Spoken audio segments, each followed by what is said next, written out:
My name is Nicola White. I'm a licensed Thames mudlark, well known for mudlarking on the River Thames and for researching the stories behind the objects I find. What happened when I handed over 10 of my mudlarking finds from Greenwich and Deptford in southeast London to 10 heritage trainees to research? What untold histories and intriguing facts did they uncover during the 7-week Lost and Found project? Come with me during this exclusive 10-part Lost and Found series to meet the trainees and to hear what their research has revealed. The Lost and Found project is produced by the Thames Festival Trust and made possible by a grant from the National Lottery Heritage Fund.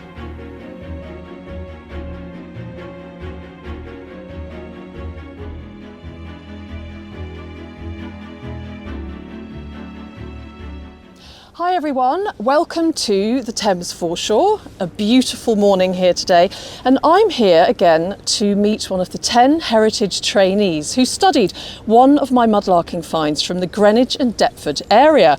Now this particular find is another favourite of mine, and funnily enough, a lot of people don't know what it is when they first see it, so I wonder if you will be able to see what it is when you see it.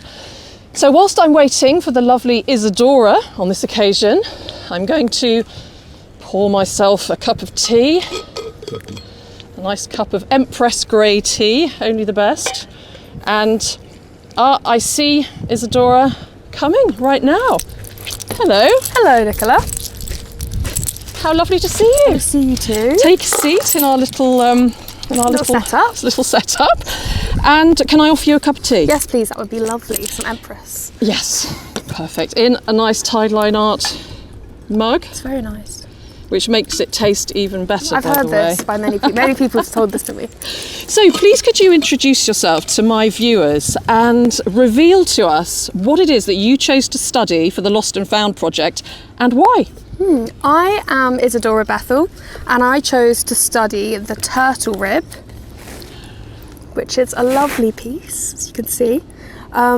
It was found near Enderby Wharf. It was, yes. And why I chose to study it, I mean, I was really indecisive on the day we kind of got to see everything. But I think it's kind of texture and its feeling in your hand is just so lovely. It's really, you got kind of the smooth texture of this front and then like the kind of bristly texture of like the sides. And then also I was interested in it because it's organic. Most of the things that we kind of got to choose from were kind of clearly human made, while this it's kind of one of those more mystery items where you wonder how is it tied to this like human community that exists around the river and more global communities. So that's why I chose it really. Let's take a look. Yeah, it's such a beautiful piece. I'll take it out of its box here. And when I found this, I have to admit, I had no idea what it was because it really almost looks like a fossilised feather. Yeah, that's what lots of people said that to me when I've been on the exhibition. A few people come up to me and they're like, so that's a rib? Yeah, and we find a lot of bones on the Thames Foreshore, and as you said, I found this near Enderby's Wharf, and there's a bit of a Georgian dump area there, full of bones like cow bones, ox, boar, chicken bones, that kind of thing. So this was a real treat to find, something completely different. And often back in the day, Georgian times, Tudor times, kitchen waste was just thrown straight into the River Thames. And so we find these areas just full of bones. And so this one is a very special bone. So, Isidora, would you be able to tell us a few facts that you have found during your research of this bone, which we can put here? So the turtle that I'm pretty sure it is, just from kind of broader stuff, it's the green sea turtle, which just by chance very recently has become not endangered anymore. It's now, because it basically became endangered because of overconsumption and eating of it. Right. But it came from the Caribbean. And it was tied to the transatlantic slave trade. So the sailors who would bring enslaved people from Africa to the Caribbean would then need some sort of protein, otherwise, they get really ill. Yeah. And turtle, they saw that the local indigenous people ate turtle, and it could be looked after and basically saved in containers on ships filled with water, and they could take it from their entire kind of trip back to the West, and they could eat it the entire time. And then from there, basically, it became a kind of more it's like a symbol of, I guess, wealth or imperialism in kind of the higher echelon of society in London specifically. So it was eaten almost every year for 100 years at the Lord Mayor's banquet as turtle soup, as is kind of how it's most known. But I feel like most people I speak to don't realise that it's a real thing. They think it's like something kind of mythical maybe, or like not very common. But how it ended up, I guess, in Enderby Wharf is it's likely it was from a pub. So while it was kind of very popular with the rich, it's obviously kind of sink down into kind of the working class populations, and pubs kind of got it straight off the ship and then cooked them up immediately into turtle soup. And so that's kind of likely how it got there from the Georgian dump. It fell from, the river, into the river from the pub on the shore with all the rest of the rubbish, because it was kind of a common thing to eat. But when it kind of got more endangered, more people ate mock turtle soup, which was created, you hear about it in Alice in Wonderland. Yes, I saw that. I was so interested. I had no idea that there was a link. It was just basically, obviously, as more people ate turtle soup, it became harder and harder to find turtle to eat, and it became more expensive to bring it all the way over. And so a replacement they found for turtle soup was the head of a calf and the trotters, I guess, of a calf. And that's why the character in Lewis Carroll's Alice in Wonderland has, it's like this character with like a turtle shell and then a cow head, like a calf head and calf feet, which at the time when I read it when I was younger, I didn't realise. I thought it was just an entirely kind of fictional character, but I kind of like that weird, so do I. Did you know that? Did you know that the character in Alice in Wonderland was made up because of the ingredients in mock turtle soup? You see what you learn through mudlarking finds. It's pretty incredible. It's great. It's all the different sections of history you can discover from, with literature history as well as the normal stuff. Yeah. So you've written a fantastic essay, which I really enjoyed reading. And by the way, you can also read Isidora's essay. You can download the essay and this entire book for free from the Thames Festival Trust website, and I'll put the details of how you can do that up here. And also I'll let you know how you can receive a proper book. We'll just let the little boat go off there a moment. Do the boat. And so yes, you've written this essay. It's called Off With Their Heads, something from from Alice in Wonderland there, reference to Alice in Wonderland. One thing I don't mention in the book is that's how they killed turtles, was chopping their heads off. Oh no! Which is why I used that, but then I didn't mention it. But I guess that's a little secret that That's how they... That's how they killed them normally. So off with their heads. Oh, okay. Another little fact there. Sorry, a bit of a gruesome fact, but it's the truth, unfortunately. Off with their heads. Turtle to mock turtle, a colonial legacy. And so I've had a look here at some of the things you've written. I absolutely love this essay. You've said British seamen grew particularly fond of the meat, which they described as similar to both veal and lobster. Mm-hmm. They're very different types of meat, so you wonder what... veal and lobster I don't think taste very similar. Yeah, I mean, when I briefly looked into it after I found it, I read, of course, mostly about the soup, and I read about something called calapash and calapee, where they serve the soup in two different bits of the turtle, in the shell and in the underneath shell as well. Yeah. It's something that I have to say has never appealed to me.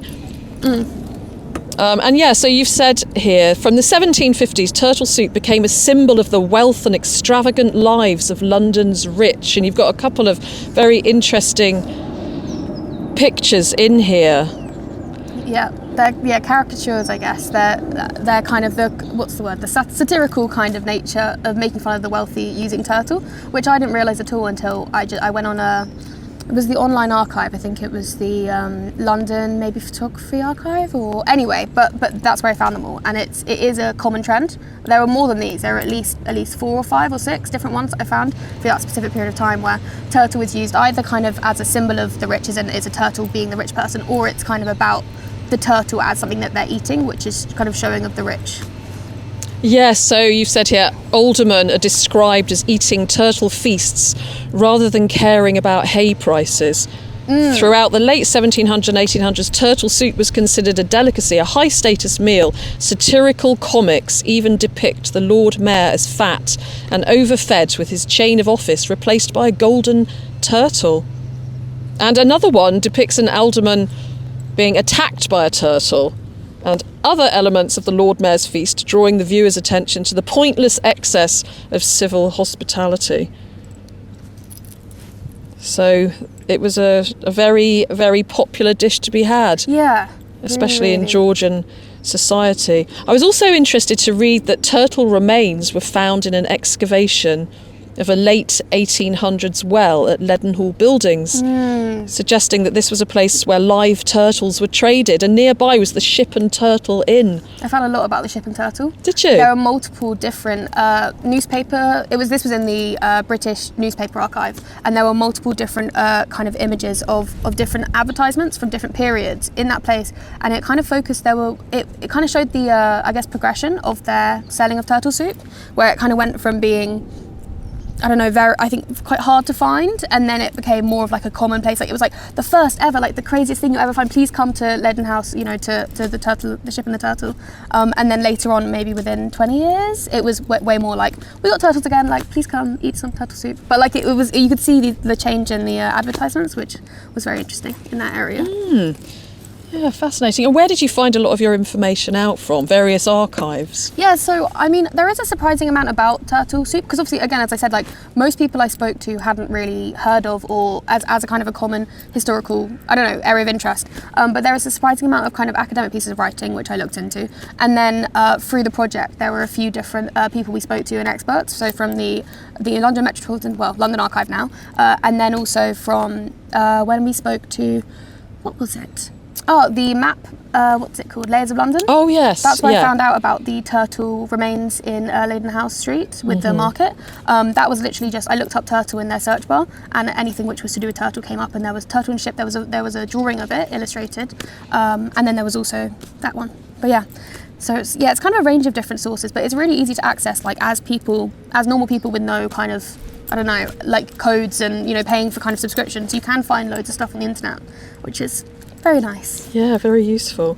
So I'm going to read your last paragraph, which I think you finished off the essay really nicely. In present-day London, eating turtle soup or even mock turtle soup is considered a distant memory or even an imagined myth of the past. Today, green sea turtles are an endangered species due in part to overconsumption by British people at home and abroad. The origins of this delicate bone, which really is very, very delicate, found on the foreshore in Greenwich, lie in the British Empire's policies of expansion and exploitation. Small, brown and organic, it could easily have blended in with the mud of the riverbed. In our hands, it is a door into understanding a complicated and underappreciated history. Wonderful. It's so true, and it's just so often the case that a mudlarking find can open a whole door to some fascinating facts and stories, and I'm delighted that turtle bone has now inspired this essay. Yeah. And indeed, that is my last question. Has this turtle bone inspired you? Yeah, I would say so. I think it made me want to mudlark more. That's one thing. I want to get back on the foreshore. Excellent. But it's also, I think, made me notice, I guess, realise that there are so many things in everyday life, but I mean, with mudlarking, but also in, daily life, which kind of have such a layered history, but also present surrounding them as objects and things, and like kind of the realisation that like looking at something which maybe seems very normal or organic, I think especially with mudlarking, things that aren't noticeable or flashy. There's such a rich history kind of possible that you can discover, which I mean, when I kind of continue hoping to go into heritage work, like I feel like that's the kind of stuff that I'm going to be looking for, obviously, like the kind of hidden histories found in objects which don't seem interesting or kind of especially fascinating, but actually there's so much. Yeah, well, thank you so very much, Isidora, for coming here today to meet with me and to tell us what you found out through your research. And before we go, how did you find the Lost and Found project? Did you enjoy being part of it? Yeah, best time in the entire world. I met like amazing people, both the other heritage workers, and also all the people that kind of taught us. It was honestly just the best time. Really, really, really, really good. Miss it a lot, but we're still all in touch, so we're meeting up in a few weeks. Excellent. Excellent. I'm so happy to hear that. And I'm so delighted that these mudlarking finds have taken these heritage trainees on such a journey. Thank you very much for letting us look at them. Getting us have a look. Yeah, no, I'm really happy. So we could go and get some breakfast now if you like. Sounds like a great but idea. not turtle soup. No, I think we'll leave them. Yeah, let's leave the turtles alone. So thank you for watching, everyone. Let us know what you think, and have you ever tried turtle soup? And yeah, let us know what you think about Isidora's research. We'd be happy to read your comments. Thank you, and see you on the next one. Yippee! Yay! High five! High five!